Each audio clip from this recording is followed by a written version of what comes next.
I don't know what woke me first, the sound or the silence that came after. It was past midnight, the house asleep, the kind of quiet where you can hear the pipes breathing. I thought I dreamed it, that dull thud from somewhere beneath us, until it happened again. A pause, then a scrape, from the basement. My husband Daniel always told me not to go down there after dark.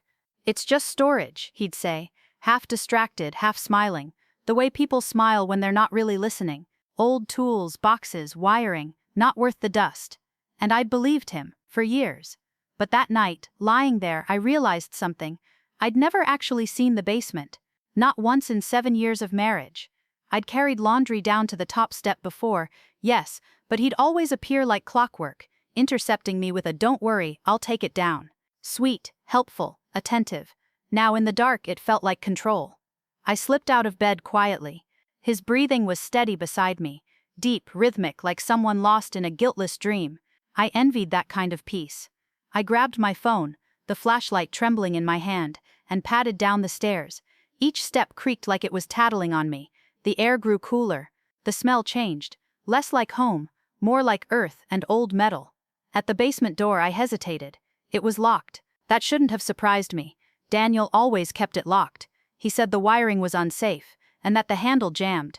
But now, running my fingers over the knob, I noticed something new. The lock was fresh, modern.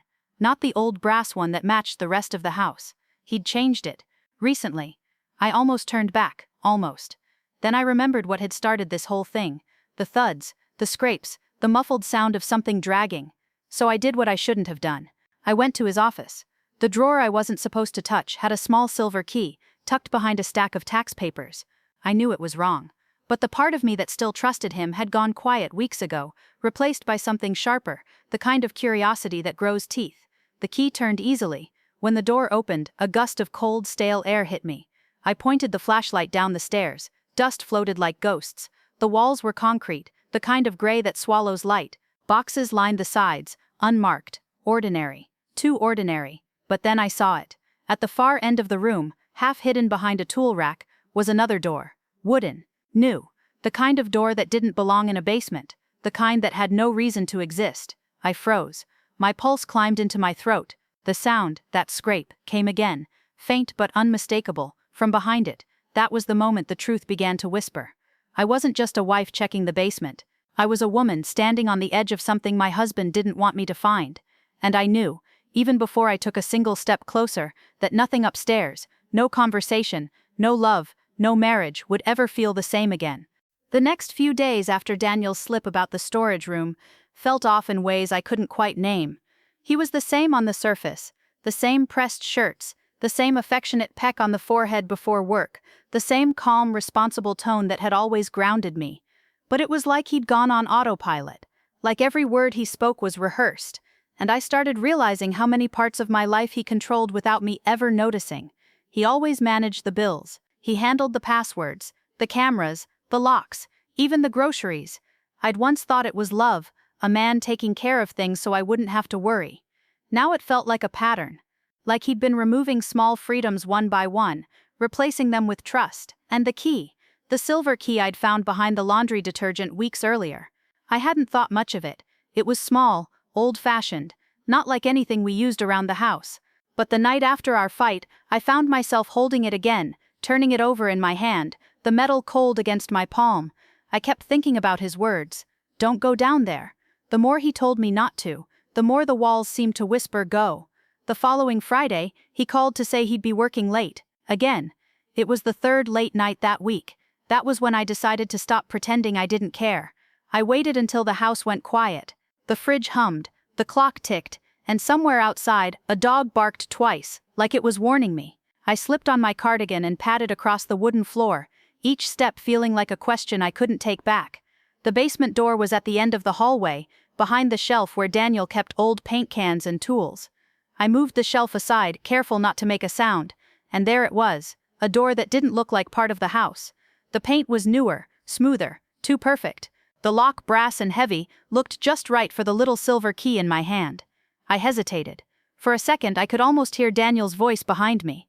"You're overthinking again, Anna. It's just storage." But storage didn't need secrecy. Storage didn't need a lock that wasn't on the blueprints of our house. I slid the key into the lock. It fit too perfectly. A click echoed through the hall, louder than I expected. And then, the door gave way. The smell hit me first. It wasn't rot. Not exactly. It was chemical, sharp, sterile, like cleaning fluid over something metallic. I flipped the light switch. The bulb flickered to life, humming softly. And for a moment, I didn't understand what I was looking at. The storage room was more like a workshop, but not for tools, not for anything innocent. There was a camera mounted on a tripod in the corner, its red light blinking softly, a ring light beside it, a black chair with restraints bolted to the floor, and behind it boxes, dozens of them, neatly stacked, labeled with dates. At first I thought they were tax records or old project files, but when I knelt and opened one, I saw photographs, hundreds of them, women, some I didn't recognize, some looked terrified, and one was me. I dropped the photo, my pulse slamming against my chest. I backed away from the box, bumping into the chair, which rattled against its bolts. My breath came short, uneven, my mind trying to connect dots that refused to align. I looked at the camera again. Its red light blinked twice, then stopped. He was watching. I turned off the light and ran upstairs. My hands shook so badly I nearly tripped on the steps. I locked the door behind me, every part of me trembling, my throat dry, my heartbeat so loud I thought it might wake the neighbors. The clock read 11:47 p.m. He said he'd be home by midnight. I had 13 minutes. I ran to my bedroom, pulled out my phone and started recording, whispering everything I'd seen, every detail, every smell. I wanted a record, something to prove I wasn't crazy. Then I grabbed my keys and headed for the front door, only to stop dead. The motion light outside had turned on. Headlights crept up the driveway. His headlights. I froze. I didn't have time to think. I darted into the bathroom, locked the door, and pressed myself against the cool tiles, forcing my breathing to slow. I heard the front door open, the sound of his shoes, calm, unhurried, then his voice, soft, steady. "Anna, are you awake?" I closed my eyes. He moved through the house like he knew exactly where I was, like this wasn't the first time. Footsteps, floorboards, silence. Then the creak of the basement door. He was checking. The footsteps stopped, and in the quiet I heard the faint metallic sound of the lock being reset. The key didn't matter anymore. He had changed everything, and when his voice came again, from right outside the bathroom door, it was lower, colder. "Anna, you shouldn't have gone down there." When Daniel said you shouldn't have gone down there, his voice wasn't angry, it was something worse. It was tired, like a man who had run out of lies. I remember standing in the hallway, still damp from the shower, clutching the towel like it could somehow shield me from whatever came next. The air between us felt heavy, that kind of silence that hums. He didn't move, didn't blink. For a second I thought maybe he was just waiting for me to speak, but I couldn't. The words were stuck somewhere between my throat and my heartbeat. Finally I managed to whisper, "What is it, Daniel? What's down there?" He looked at me, really looked at me, and then he smiled, not kindly, not even nervously, just resigned. "I was going to tell you," he said softly, "eventually." Then he turned and started walking toward the basement door again, like it was nothing, like we were just going to go look at the plumbing together. Every instinct in me screamed, "Don't follow him," but of course I did. The air in the basement felt colder now, or maybe I was just hyper-aware of everything. The hum of the freezer, the faint smell of concrete, the flickering bulb above us that made everything pulse like a heartbeat. Daniel reached for the hidden panel I'd discovered earlier, the one behind the old shelving, and pressed his palm flat against it. A click echoed through the room, and the wooden panel slid open. He didn't look at me, just stepped aside, gesturing for me to see for myself. My hands were trembling as I reached for the flashlight again, the same one I'd dropped hours earlier. The beam cut through the dark, slicing into the hidden room I'd been too afraid to fully enter before. And now, I wished I hadn't. There were boxes, stacks of them, some labeled with names I didn't recognize, and photos, dozens of them taped to the walls. Some of families, some of women, some of housed neighborhoods. "What is this?" I whispered. Daniel's voice came from behind me, calm and almost rehearsed. "Insurance. Insurance." He sighed. "Do you remember when I said my old job ended badly? That there was fallout?" I nodded slowly. "Well," he said, "let's just say I learned that information is power. People will do anything to protect their secrets. I just collected a few. It took me a moment to process that, and then the horror sank in. You spied on people?" His jaw clenched. "I prefer documented." There was something in his tone that made my skin crawl. He didn't sound ashamed, he sounded proud. I moved closer to the boxes, scanning the labels. Each one had a name, a date, and sometimes a company. One box made me freeze. It had my name on it. I felt dizzy. I pulled it down from the shelf and opened it before I could think twice. Inside were old phone bills, screenshots of emails, and my heart almost stopped. A USB drive taped to a letter. Daniel stepped closer. That one's not what you think. But I was already trembling as I tore the tape off. The letter wasn't even sealed. It was written in his handwriting. If she ever leaves, I'll still have her story. That line burned itself into my brain. My knees almost gave out. What is wrong with you? He reached for me, not to hit, not even to grab, but just to steady me. I pulled back so hard I nearly tripped. I loved you, I said. And you were what? Collecting evidence, recording me. Daniel's expression flickered, just for a second, between guilt and something else, something colder.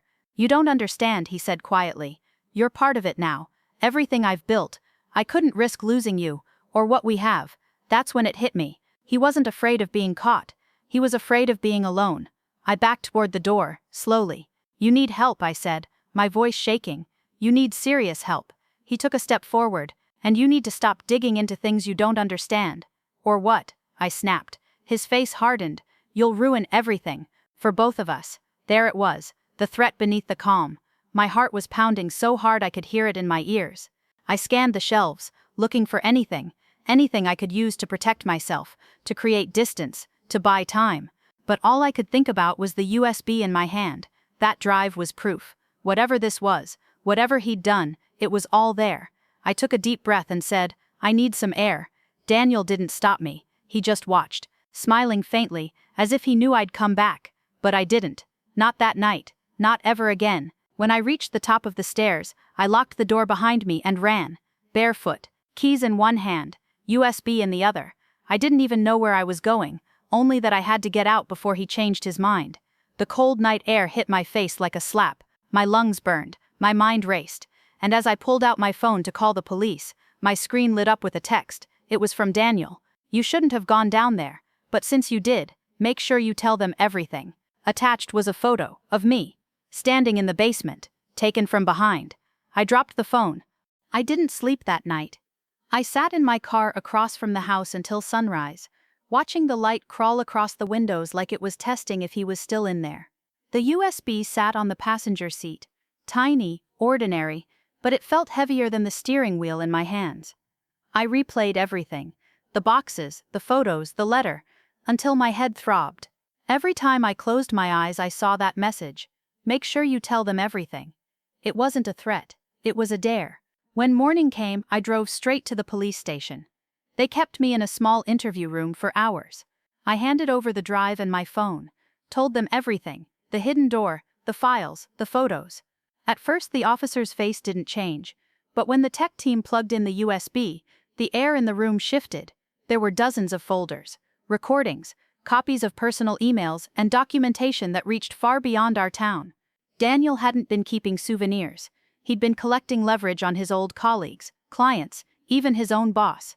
Blackmail, surveillance, neat and clinical, labeled like inventory.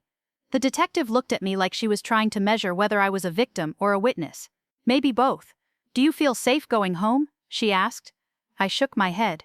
That's how I ended up in a hotel off the highway, wrapped in a borrowed hoodie, staring at beige wallpaper while 2 officers served a warrant on my house.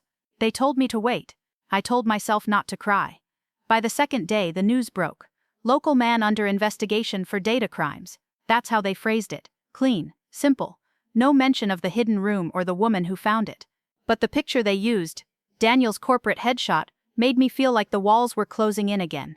Friends started texting. Are you okay? What happened? I didn't answer any of them. When the detectives finally called, they said they'd found more than just files. Old company equipment, encrypted accounts, a notebook full of passwords. Enough to keep the cybercrime unit busy for months. And then, almost as an afterthought, we also found his second phone. He'd been recording conversations, including yours. That broke something in me. Every late-night talk, every argument, every apology, all archived somewhere like specimens in jars. A lawyer from the DA's office asked if I'd testify, to explain how I found the room, to confirm that I hadn't known.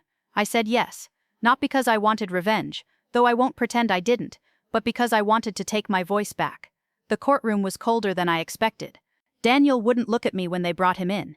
His hands were cuffed, but his expression was calm, like he was still in control.